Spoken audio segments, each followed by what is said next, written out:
Mirëmbrëma.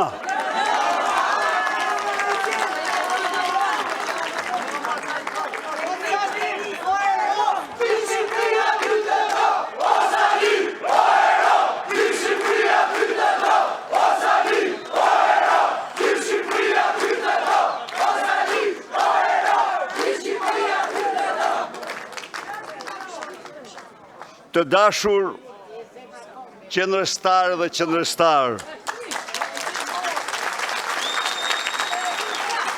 heroj të vërtet të një qendrese epike, të qendresës më epike që ka njohur Shqipëria që nga ardhja e demokracisë. Qendrështar të pamposhtur të 333 ditëve. Në krye të radhës, kam kënaqësinë e veçantë t'ju kujtoj se në librat e shenjtë, në kuptimin biblik, 333 është numri i shenjtë me i cili lidh trinin, atit birit shenjtë, shpirtit të shenjtë.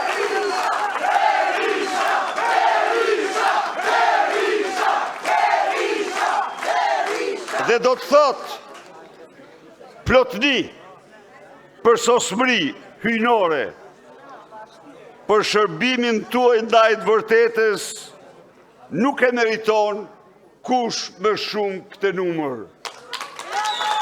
Zoti ju bekoft.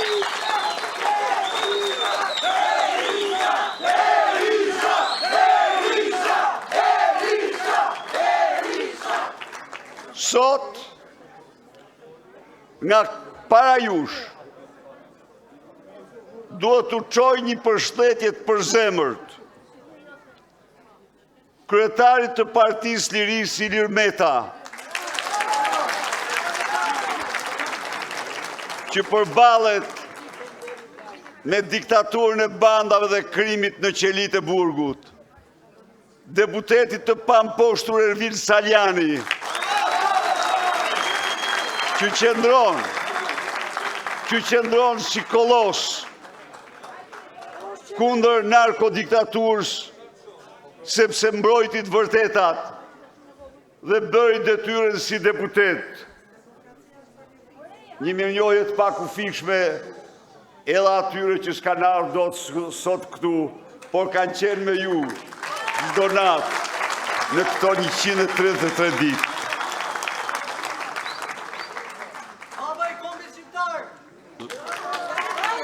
Të dashur miq,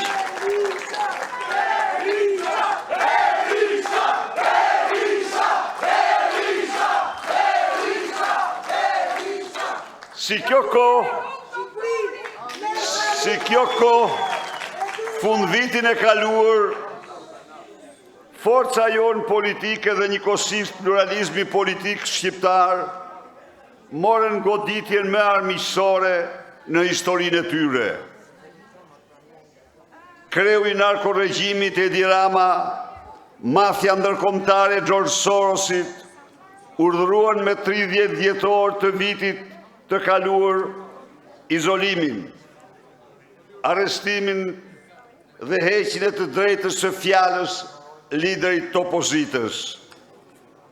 Arrestimi i tij i paligjshëm dhe si të faktuar tashmë pas një provë të vetme, ku të bazohej vendimi. Pa dyshim që në serim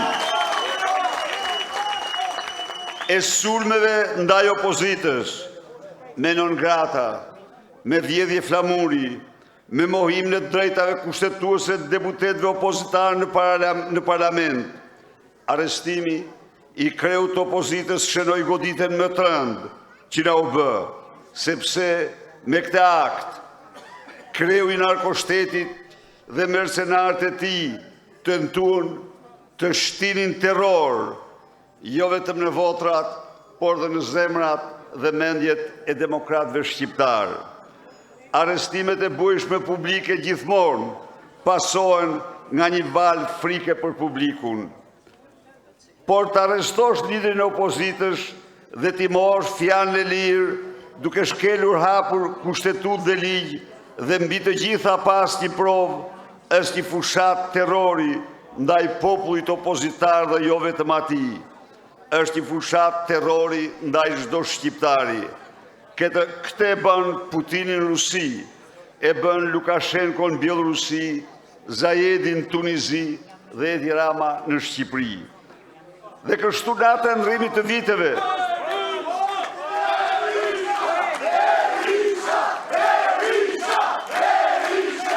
Dhe kështu nata e ndrimit të viteve, vitin e kaluar, ishte nata më e shëmtuar për demokracinë shqiptare.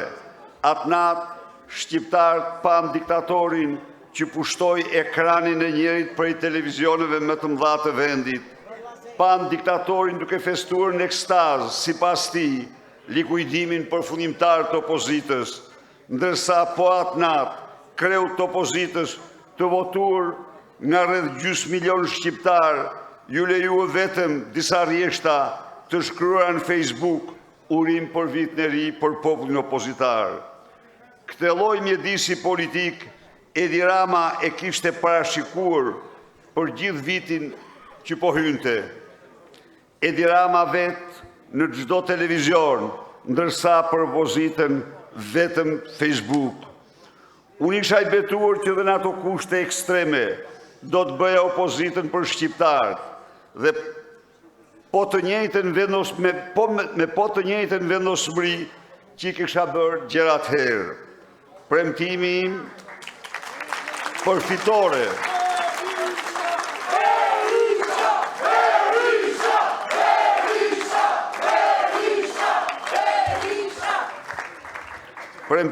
përfitore nuk ulkund as një çast të vetëm, as dhe besimi im. Por duhet pranuar, përballesha me një vështirësi të madhe dhe nuk e kam fjalën me arrestin e shtëpisë. Vështirësia e vërtet ishte se me liderin e opozitës të arrestuar, Shqipëria rrezikonte të zhytej në frikë. Kjo frikë fare lehtë mund të hynte në shtëpinë e çdo shqiptari. Kjo frikë mund përhapej si epidemi. Se kur shkelej ligji, kushtetuta dhe arrestoi Berisha pas një provë, çfarë mund të bëj për qytetarin e thjeshtë? Kjo frikë, miqtë e mi, do ka ta ndiste Shqipërinë në fillim të atij viti në një Tunizi të dytë në mes të Europës. Mirë po, diçka e mrekullueshme ndodhi vetëm 2 ditë më vonë. Diçka që të i kaloi çdo plan që kisha përgatitur për rezistencë. Diçka që parandaloi Shqipërinë që të kthej në rubrikën e frikës. Me datën 2 janar, vetëm 2 ditë pas arrestimit tim, dëgjoj nga poshtë balkoni brohërima. Dal në dritare dhe shikoj.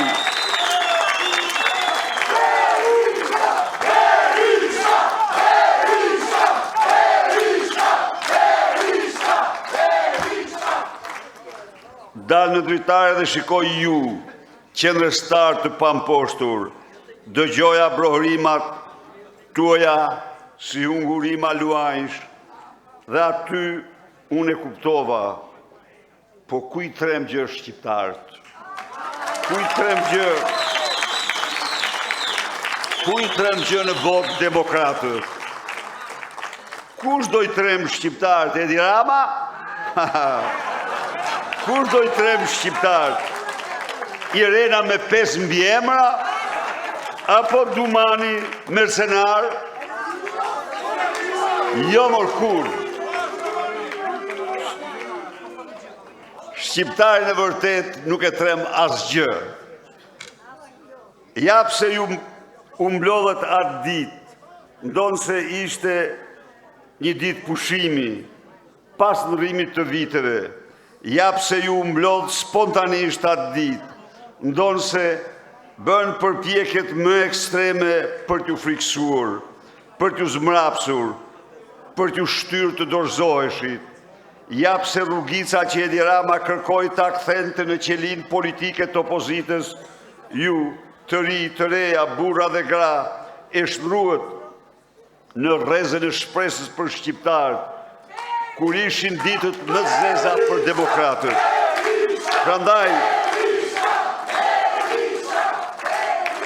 Prandaj, dhe vetëm pak ditë më vonë, ajo rrugë ju e inauguruat si rrugën e shpresës. Dhe sot, 333 ditë më vonë, në këtë numër të bekur, qendresa e rrugës shpresës ka siguruar vendin e saj në histori të qendresave të mëdha shqiptare, heroj të vërtet shqiptar, qendrëstar të pamposhtur, 333 ditë qëndruat, çdo natë, në ditët më të acarta, në stuhit më të forta, në ndjellin më përvlues, ju qëndruat jo për interes, ju qëndruat jo për servilizëm ndaj kryetarit, se ju kishit gjithë botën që ju thoshte dilni kundra tij, por ju qëndruat për të vërtetën, ju qëndruat për pluralizmin, ju qëndruat sepse frikën dhe presionin nuk do ta pranonit kur. Ju qëndruat për Shqipërinë, për interesin kombëtar, për dinjitetin e shqiptarëve dhe mbi të gjitha për ndërgjegjen tuaj.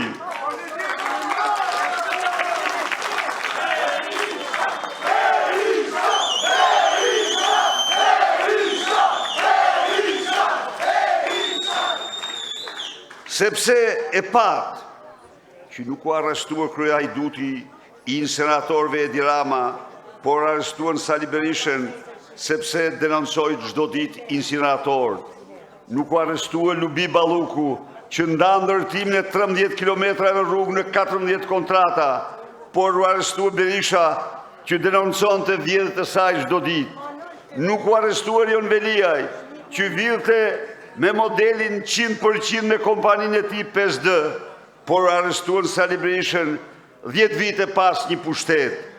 Prandaj qendresa e rrugës shpresës është leksioni më i madh për shqiptarë, sepse qendresa e rrugës shpresës na rikujton ne shqiptarëve se nuk dorëzohemi kurrë, sepse qendresa e rrugës së shpresës na rikujton se çdo sulm na bën vetëm më të fortë, por mbi të gjitha qendresa e rrugës shpresës na rikujton se shqiptarët mund të triumfojnë edhe në kushtet më të vështira.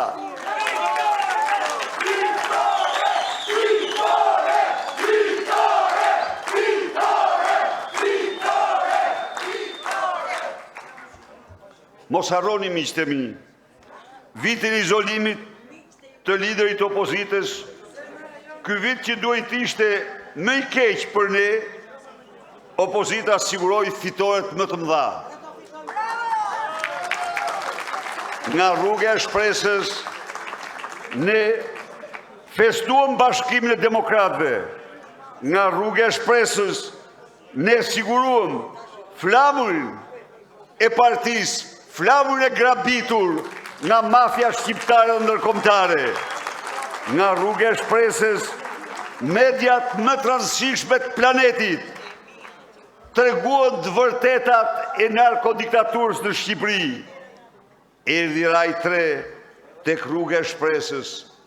Erdhën miq nga Gjermania, Italia, vende të tjera dhe folën së bashku me ju. Me qendresën tuaj ne siguruam 3 rezoluta që na dhanë mbështetjen më të madhe ndërkombëtare që një forcë politike ka patur ndonjëherë.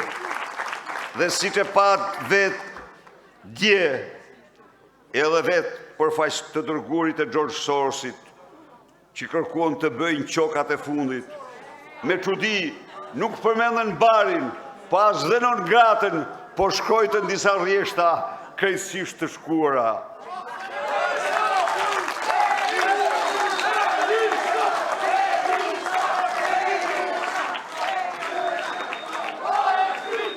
gjitha kjo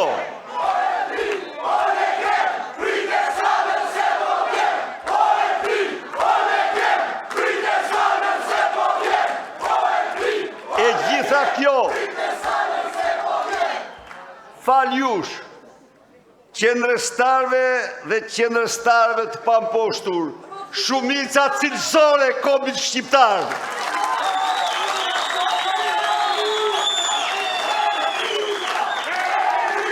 Sot ne jemi një realitet krejt tjetër nga ai që ishim një vit më parë.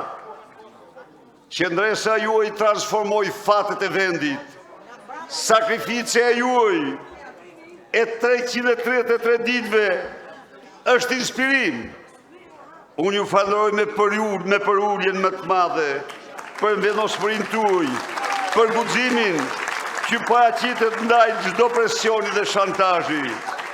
Të dashur miq, në 333 ditë ju është ndruar rrugën e shpresës në tribunën më të zjarrt të fjalës së lirë, në parlamentin e fjalës së lirë, në platformën e kauzës së drejtë të mbrojtjes së lirisë, dinjitetit, interesit kombëtar, në arenën më të madhe të akuzës dhe gjykatës publike të narkoregjimit të Edi Ramës, ministrave, organizatave të tij kriminale, skapit dhe mafjes ndërkombëtare të George Sorosit. Duke akuzuar dhe arrestuar për korrupsion Sali Berishën, pas një provë, fakt apo dokument, por vetëm se denoncova vjedhjet e papërmbajtura të Edi Ramës, qeveritarëve, skapistë dhe zyrtarëve të tij, denoncova korrupsionin transnacional të McGonigalëve dhe të tjerëve me imunitet diplomatik. Ata menduan se fituan betejën, se shpëtuan, por në të vërtetë në rrugën e shpresës, zëri Sali Berish u qindfishua. Nga zëri juaj guximtar, në tribunën e rrugës shpresës, nga e cila 333 ditë u denoncuan si në asnjë tribunë tjetër në Europë dhe në botë, vjedhjet e kryeministrit, familjarëve të tij, narkoministrave, narkozyrtarëve, hajdut të tij, por dhe korrupsioni i të gjitha formave i korruptokratëve me imunitet ndërkombëtar.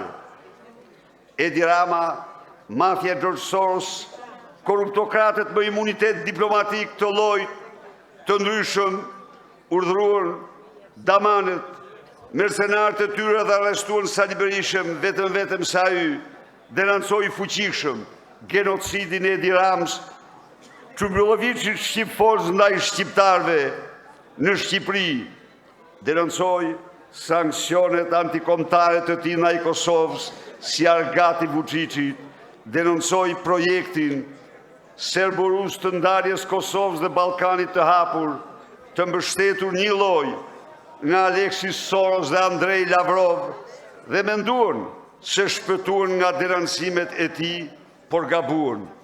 Në 333 ditë, zëri Sali Berish u qindfishua me zërin tuaj, të ri, të reja, burra, gra, patriot, të pamposhtur, që shkruat tribunën e fjalës së lirë, të rrugës së shpresës, në tribunën më të zjarrt, më të fuqishme, të adhetarisë, të mbrojtjes interesit kombëtar, të denoncimit, të tradhtarëve të kombit dhe armiqve të tij. Edi Rama, mafia ndërkombëtare dhe skapistët e tij arrestuan Sali Berishën sepse ju thoshte shqiptarët të vërteta që ata i fshihnin, i censuronin, por dështuan sepse ju në tribunën e fjalës lirë në rrugën e shpresës mbrojtët me guxim, më shumë se në çdo parlament dhe tribunë tjetër mbi tokë, të vërtetat që u besonit.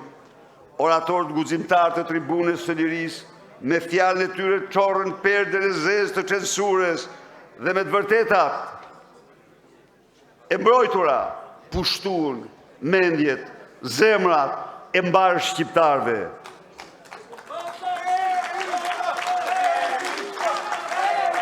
Dhe për ta mbyllur,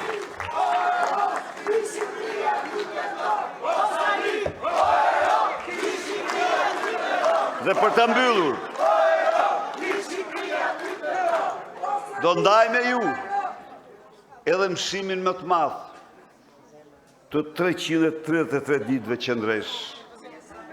Mësimi më i madh i këtyre 333 ditëve është se ne do fitojmë.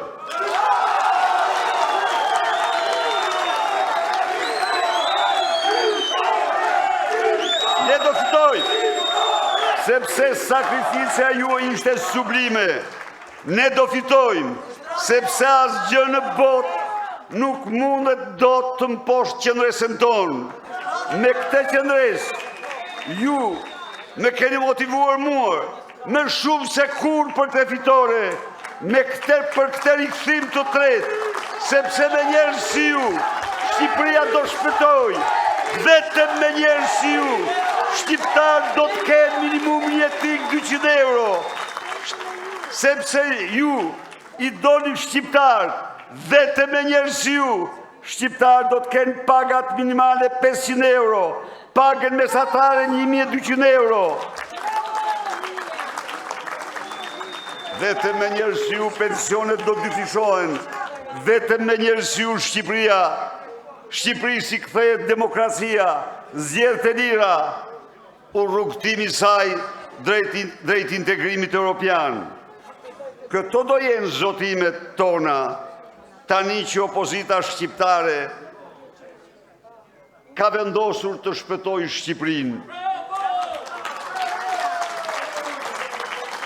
Së fundi do ta mbyll me një porosi.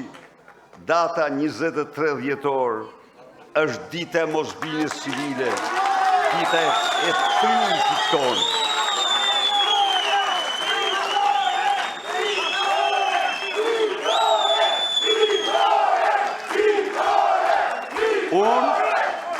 Unë do t'jem aty së bashku me ju.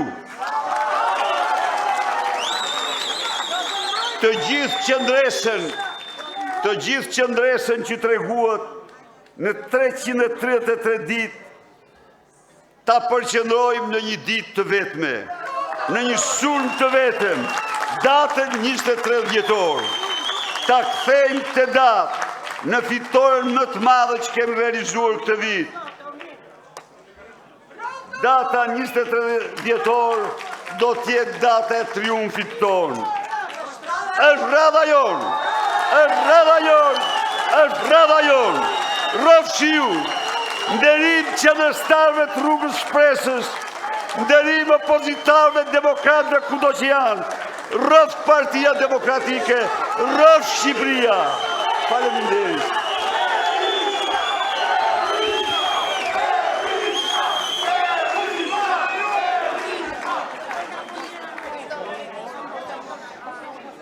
Shumë faleminderit.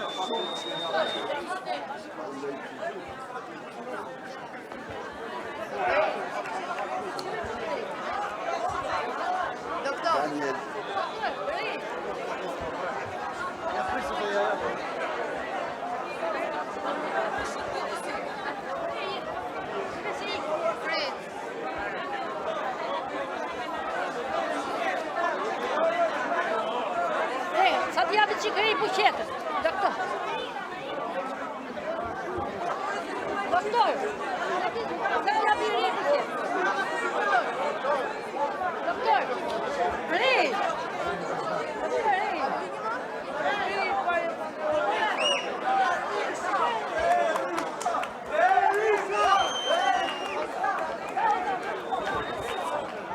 Дякую.